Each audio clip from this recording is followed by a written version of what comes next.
Praise the Lord. பொதுவாகவே பைபிள்ல சிறந்த தேவ மனிதர்கள், சிறந்த வீரர்கள் என்றாலே நமக்கு நினைவில் வருவது ஆபிரகாம், மோசே, தாவீது, தானியேல் போன்றவர்கள் தான். ஆனால் நியாயாதிபதிகள் புத்தகத்தில் சம்கார் என்னும் இரட்சகனின் வாழ்க்கை ஒரே ஒரு வசனத்தில் அடங்கியிருக்கிறது. ஆனால் விசுவாசத்தில் செயல்பட விரும்பும் எவரையும் தேவனால் பயன்படுத்த முடியும் என்பதை பற்றி நிறைய பேசுகிறது. அவர் தன் கையில் ஒரே ஒரு தாற்றுக்கோலை வைத்து 600 பேரை கொன்று ஒரு பெரிய தாக்கத்தை ஏற்படுத்துகிறார்.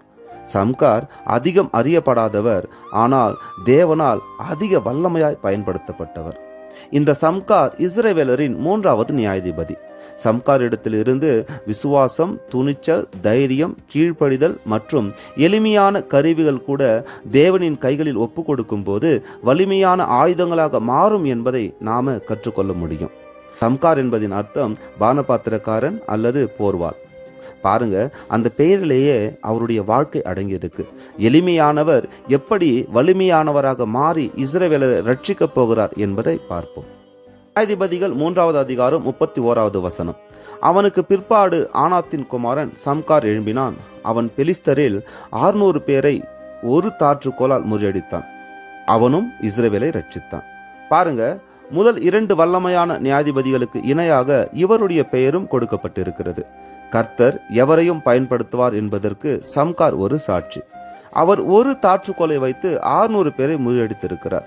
தாற்றுக்கோல் என்பது கால்நடைகளை வழிநடத்துவதற்கு பயன்படுத்துவது. அதாவது சம்கார் ஒரு விவசாயி, ஆனால் அவர் அந்த தாற்றுக்கோலை வைத்து 600 பெலிஸ்தியரை முறியடித்திருக்கிறார்.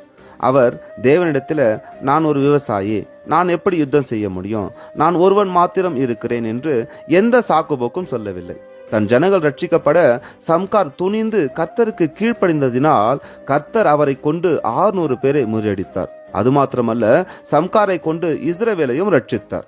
எனக்கு அன்பானவர்களே, இன்றைக்கு நீங்க என்னால தேவனுக்கென்று எதுவுமே செய்ய முடியல அப்படின்னு ஏங்கி கொண்டு இருக்கிறீங்களா? கவலைப்படாதீங்க. சம்காரின் வாழ்க்கை உங்களை தட்டி எழுப்ப போகிறது.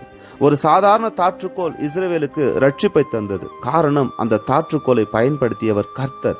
அப்படியே உங்களையும் கர்த்தர் பயன்படுத்துவார். ஒருவேளை இன்றைக்கு நீங்க சாதாரணமானவர்களாக அற்பமாக எண்ணப்படலாம். ஒரு சாதாரண விவசாயியை கர்த்தர் ஒரு வல்லமையான போர் வீரனாய் மாற்றினார் என்பதை மறந்துடாதீங்க. இந்த தாற்றுக்கோலை வைத்து எப்படி 600 பேரை முறியடிக்க முடியும் என்று சம்காருக்கு தேவன் மேல சந்தேகம் வரல. அதே போல நீங்களும் உங்கள் மேல சந்தேகப்படாமல் சாக்குபோக்கு சொல்லுவதை விட்டு தேவனிடத்தில் உங்களை ஒப்பு கொடுங்க. உங்களையும் தேவன் வல்லமையாய் பயன்படுத்தி உங்களை கொண்டும் அநேகரை ரட்சிப்பார். ஆமேன்.